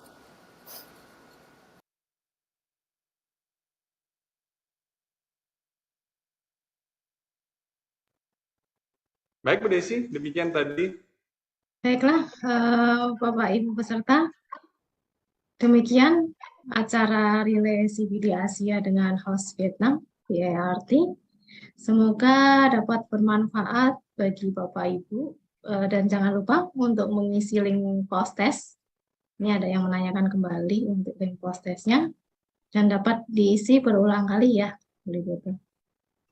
Betul sekali. Terima kasih banyak. Tadi juga dari 15 CPD Asia menanyakan bagaimana kesiapan Indonesia dan kita diminta untuk handover begitu dari 15 ke 16 dan atas arahan Bapak Sekum mungkin di akhir Juni, kemudian temanya adalah pediatric imaging begitu. Terima kasih Bapak Ibu rekan-rekan semua, spesial buat yang bertanya tadi Bapak atau Ibu ini, Ibu kayaknya ya, Ari Dwi Jayanti, terima kasih banyak tadi sudah disampaikan dan sudah direspon. Ya, demikian tadi jawabannya. Saya juga tidak menanggapi karena memang MRI tidak area saya ya, tidak mainan saya begitu. Ya, Mungkin karena MRI jantung ini sesuatu yang sangat ini ya, MRI jantung is challenge for Saya buka aja gininya, saya buka aja speakernya, mungkin kita bisa berdiskusi sebentar. Saya buka speakernya. Oke, teman-teman semua bisa buka speaker dan mohon tanggapan juga dari Bu Ari Dwi Jayanti, bagaimana jawaban yang diberikan oleh para speaker ataupun panelis. Kira-kira memuaskan tidak? Silakan Bu Ari.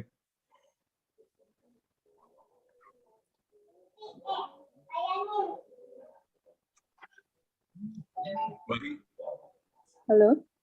Ya, halo. Halo? Ya, Nggih, suara sudah saya kedengeran, Pak. diterima. Oh, ya.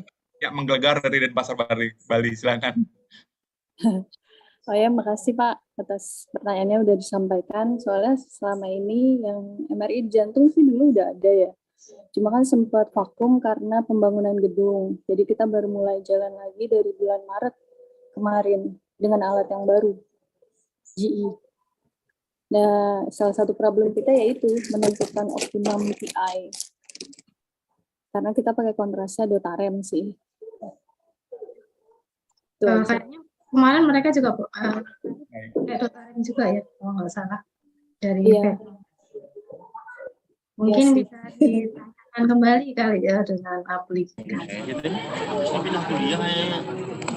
Itu aja sih Mbak. Infonya sih udah cukup sih. Ya. Nyaman kepala dinasnya. Masih banyak ya Pak. Nyaman kepala dinas orang. Terima kasih. Dari Pak Sekum, Pak Hidayat mungkin ada tanggapan, silakan Pak Hidayat. Ya, terima kasih Beli Putu. Alhamdulillah semuanya berlangsung dengan baik, lancar. Dan sejumlah 270 tadi ya, hampir ya, 299 maaf. Dan ini masih tersisa juga sekitar 242. Ini suatu yang luar biasa buat saya. Challenging banget tadi Pak Desi bilang pemeriksaan MR kardiak itu sesuatu yang spesifik banget dan perlu pengetahuan yang dalam banget. Kita tahu semua pemeriksaannya pun lama, jadi challenging-nya adalah bagaimana kita bisa mendapatkan hasil yang terbaik dengan pemeriksaan yang lama tadi. Dan tentunya juga perlu keahlian khusus ya untuk MR kardiak ini. Ya inilah tantangan kita sebagai radiografer, ditambah lagi dengan perkembangan MR yang juga di Indonesia sudah semakin banyak. Tentunya harapannya teman-teman bisa menguasai dengan baik, dengan kompetensi yang baik untuk pemeriksaan MR kardiak ini. Dan tadi sudah disampaikan juga perwakilan Indonesia Beli Putu menyampaikan terkait dengan pertanyaan untuk penyelenggaraan kegiatan CPD Asia yang ke-16, kebetulan Indonesia menjadi tuan rumah atau hostnya. Kita insya Allah akan melaksanakannya pada minggu terakhir bulan Juni dengan tentatif tema terkait dengan pediatrik. Ya, ini untuk sementara ya. Nanti kita coba akan godok kembali dan diskusikan kembali dengan tim kira-kira hal-hal menarik apa yang akan disampaikan, baik menarik terkait buat radiografer Indonesia maupun untuk radiografer Asia. Sekali lagi kepada Beli Putu dan teman-teman tim bidang kerjasama dan bidang hubungan luar negeri, Pak Gatot beserta timnya, Mbak Desi selaku pembawa acaranya, dan luar biasa Beli Putu Adi yang merangkap berbagai macam peran di sini. Terima kasih Beli Putu Adi, dan terima kasih juga kepada teman-teman semuanya. Semoga kita semua bisa mengambil manfaat yang sebanyak-banyaknya dalam kegiatan ini. Terima kasih. Saimi, kebetulan saya hari ini masih berada di Takengon, di Aceh, dan alhamdulillah sinyal bagus sekali. Alhamdulillah tidak ada kendala. Ya, mudah-mudahan sampai selesai tadi, awal sampai selesai. Alhamdulillah dapat terkoneksi dengan baik tanpa kendala apapun. Terima kasih. Mungkin saya tutup ya, dalam penyelenggaraan. Terima kasih, langsung ditutup. Ya. Ya, dalam penyelenggaraan ini masih terdapat kekurangan. Ya, semata-mata kami manusia biasa yang penuh dengan kekurangan dan kealfaan, mohon dapat dimaklumi dan dimaafkan. Namun jika hal-hal yang berkaitan dengan materi tadi ada yang bermanfaat buat Bapak Ibu sekalian, dan insya Allah ini bisa menjadi sebuah pengetahuan ilmu ya untuk dapat mendapatkan ilmu yang semakin banyak dan bermanfaat bagi orang lain atau pasien-pasien kita nantinya. Terima kasih.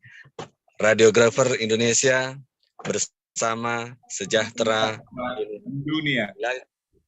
Assalamualaikum warahmatullahi wabarakatuh. Terima kasih. Terima kasih.